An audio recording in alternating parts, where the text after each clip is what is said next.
Hey everybody, Dennis and Steven here. Welcome to Collector's Den.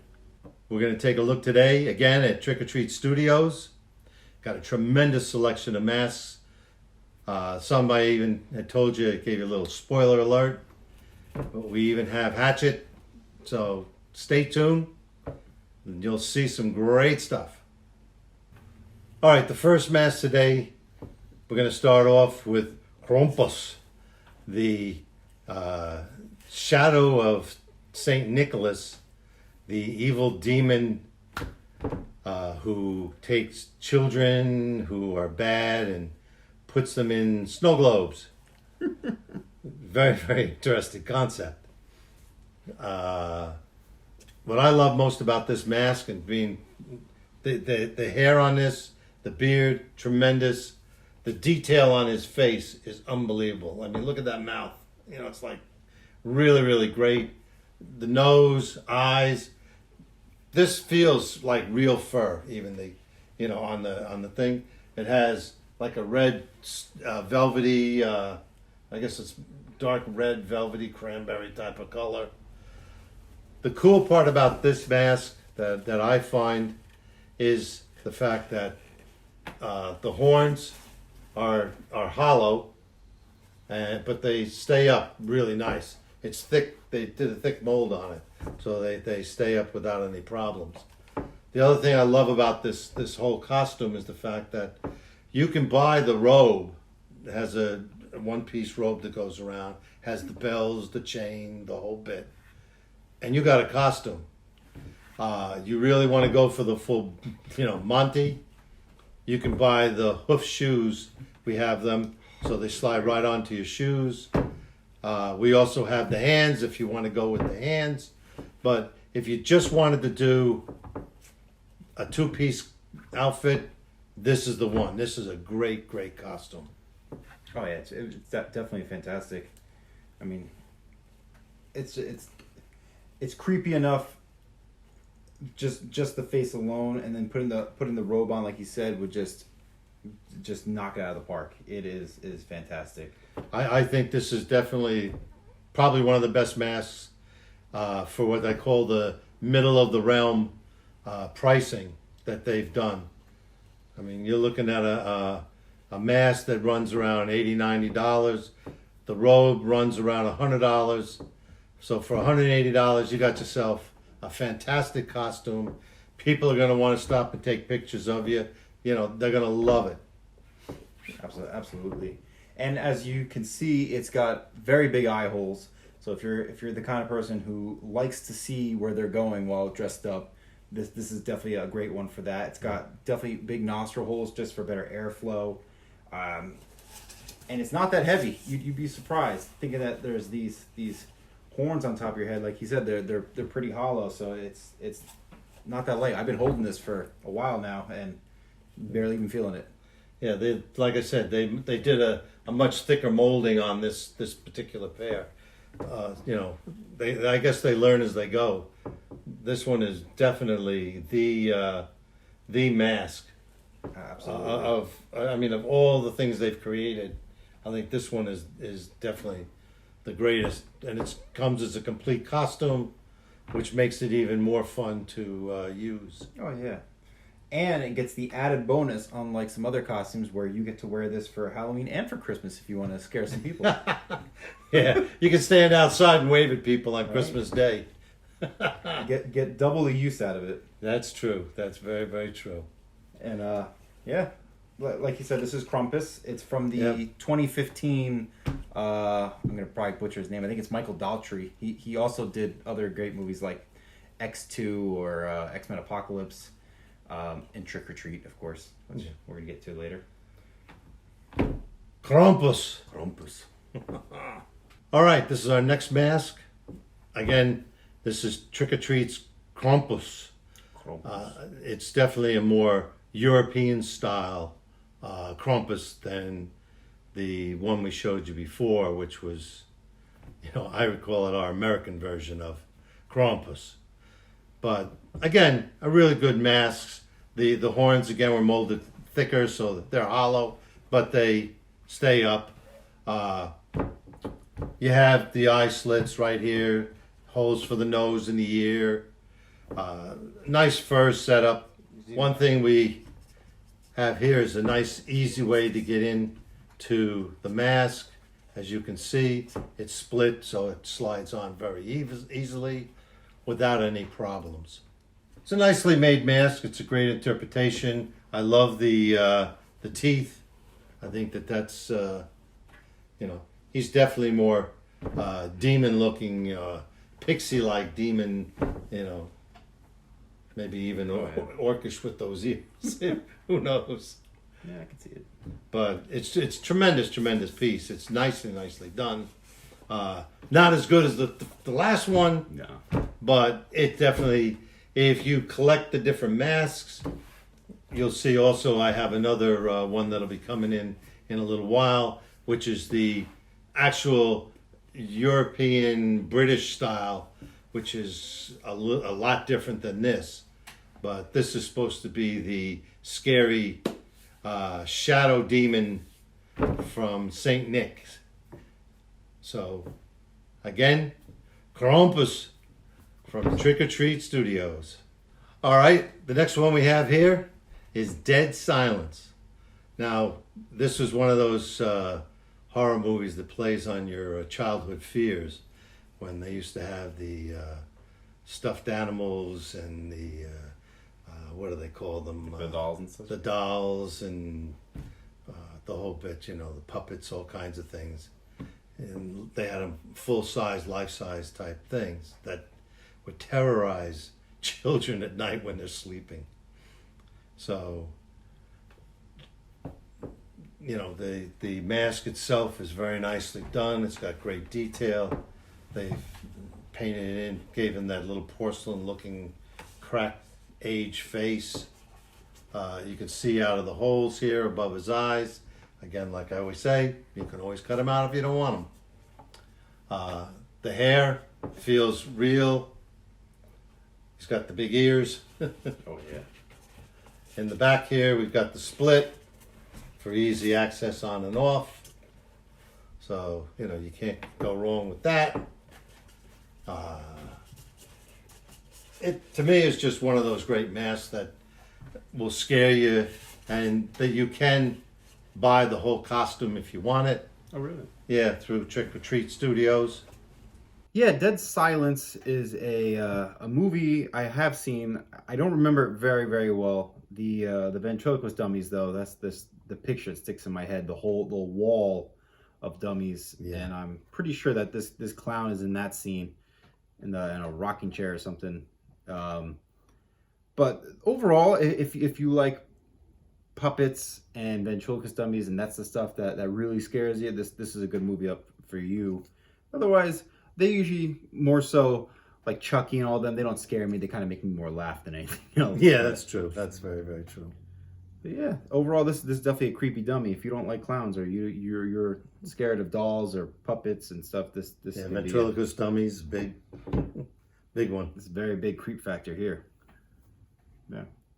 All right, so we have Dead Silence here from Trick or Treat Studios.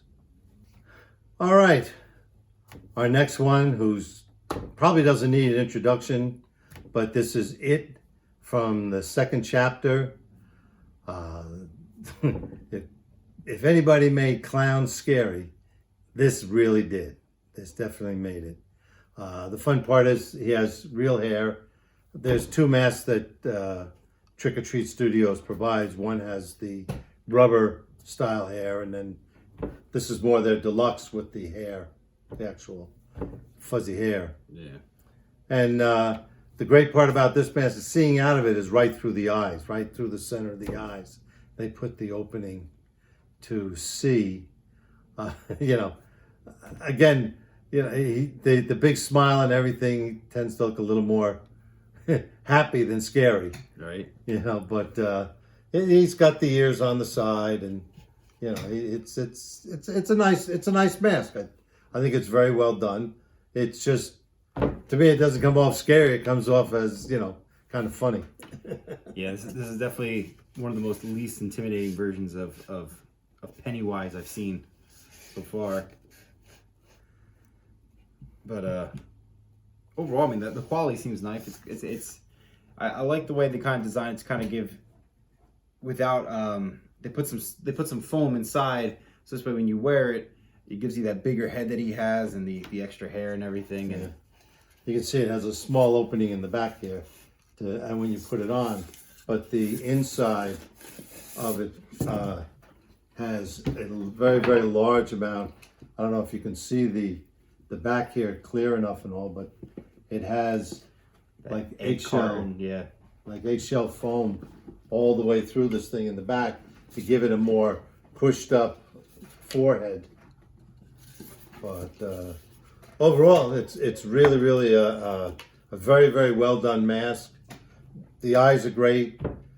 Like I said, he doesn't seem to be as intimidating as I remember him in the movies, but you know, I guess the moms will like it better. Who knows? Right. But again, Trick or Treat Studios, It, Chapter 2. All right, our next mask here is House of a Thousand Corpses. We've got Captain Spaulding, really, really nicely done mask. It's got the real, fur, hair, around the face. I love the paint on the teeth and everything like that, giving it a really wet look type of thing. The eye hole is where you look out of. It's got holes for breathing, keep the air circulating. Opens up in the back, easy access. Very, very nicely done mask. I believe they're doing a sequel to this one. It's coming out this year. Be interesting to see what it looks like. But as it stands, here it is. Captain Spaulding, House of a Thousand Corpses. All right, our next mask here is from House of a Thousand Corpses. This is Otis Driftwood. Again, very nice mask. The hair feels very, very real. They got a nice wig on him. The paint job, they even have the whiskers on the side. Very nicely done. Again, the paint, you see out the eye hole, which makes it easy. Yep, easy breathing. Holes are for the hearing. Again, split in the back for easy access, putting it on. It's really, really a nice mask. I think they did a great job on those two masks. All right, this is Otis Driftwood, House of a Thousand Corpses. All right, as promised, here he is, Hatchet. All right, I think they did a tremendous job on this thing. They got little strands of hair here and there. The face is distorted. You can see the eye hole right here. I'm gonna push his eye back in. That you can see out of, so, and of course the nose is cut and his mouth is, there's a dentist's dream right there, Anyway, and you got the ears and, little holes put in there, keep the circulation going. On the back here, we've got it slid up the back so you can put it on and off easily and quickly without a problem. I think the great part about this particular mask is the wash, and the detail that they put into it, the dark areas, light areas, the whole bit, adds to the quality of this mask. It really boosted 100%. And of course, the hair, without saying, you get real hair, that's important. All right, Hatchet from Trick or Treat Studios. All right. This one here is a little blast in the past. It's called the Funhouse. The character's name is Gunther. He's basically a hand that they keep around to do work and clean up after supposedly everybody's left. But some teenage kids see him end up killing somebody. And of course, the fun starts. All right, so this mask here is really, really great. I love the teeth setup and all. They got a little breathing in the middle and on the sides and down the slit the front here. There's openings for seeing, the noses, ears. There's plenty of ventilation in this mask. The hair, very real. bleach blonde, I think it's called. Vent opens up in the back, easy to put on and off. Really, really nice. Again, a little flannel shirt, you're all set. Don't forget your denim jeans. And you've got Gunther from Funhouse. Here we go from Trick or Treat Studios. Trick or Treat. We have Sam here. Yeah, we got Sam's. We got the mask of Sam's mask. Throughout the movie, he wears his burlap sack of a handmade Halloween mask, and that's what this one here is. It's obviously not burlap. It's in a rubber, but overall, it's very nice. You get the feel of it. It's great because it keeps the shape of his head, which is oddly shaped. Which, if you see, Like almost like a pumpkin head. Well, spoiler. Oh, spoiler alert! I was gonna say, if you haven't seen the movie yet, he wears it through pretty much the entire movie until the end, where this gets taken off, and we have another mask of actually his face, which we're gonna pop in right here. Both really great masks. They both capture the feel and the look of it. They both have great wash. But back on this one, the eye holes, they're pretty nice. They're a little thin, but you can see out. This mask might feel a little claustrophobic for those who feel less comfortable without having big eye holes so they can see out of. I've wore this mask, and I walked around and I can see fine in it. Maybe I'll flash a picture of me in the costume later. But overall, it's a great mask. It's very good. It's the overall. I found it hard to wear for long periods of time, but overall, I thought it was great. Yep. Now we'll look at the other one. The other one here is equally as nice a piece. Go ahead. Definitely equally as nice. I think, I like the stitching on the mouth and, like you said, the eyes, the holes. And like I said, I thought a pumpkin head. Who else best to be Halloween than a pumpkin head demon? Oh yeah, he's a great character, and I loved when I think it's the Fear Channel when they were using him for their commercials. Just to give him more screen time was fantastic beyond just his movie. Really cool design of a pumpkin demon and the spirit of Halloween or spirit of Samhain. Overall, yeah, it's great. This mask here, it's got the eye holes above his actual eyes. It's got some holes for nose for breathing. This one doesn't have it; just has the eye holes. This one also does have little extra holes here by the mouth just to keep more airflow. But overall, same thing. This one's got foam inside to help keep the shape of the character's natural head compared to our human heads. But overall, they hold the feel, the look, and design of the original characters. Overall, I think they're both really well done. Yeah, like you said, if it gets a little warm with one, you can switch to the other, go back and forth. They sell the jumpsuit, which you'll see Steven in the outfit. All right, so again, this is excellent. It's Sam from Trick or Treat, from Trick or Treat Studios. So if you enjoyed this video, please feel free to hit the like button. It definitely helps us out. Leave us a comment. We'd love to read them. We do our best to try and respond to all of them. And subscribe if you want to get more great videos from us. Like he just said, we have a lot of stuff coming down the pipelines. We have Trans World. We got more stuff from Ghoulish. We got Halloween coming up. We got, we're almost up to Halloween, our prep time. Oh, yeah. Got a lot coming up. So we're going to have a lot of great videos coming out. Plus we have conventions. I got a bunch of conventions coming up that I'm going to go to, and Steven will come to the ones that are close enough that he can come to visit. But I think we're going to have a lot bigger show for the second half of this year. Yeah. And yet again, like, comment, subscribe, hit the bell, do all that stuff, and we will see you next time. And have a great day, and God bless. Stay well.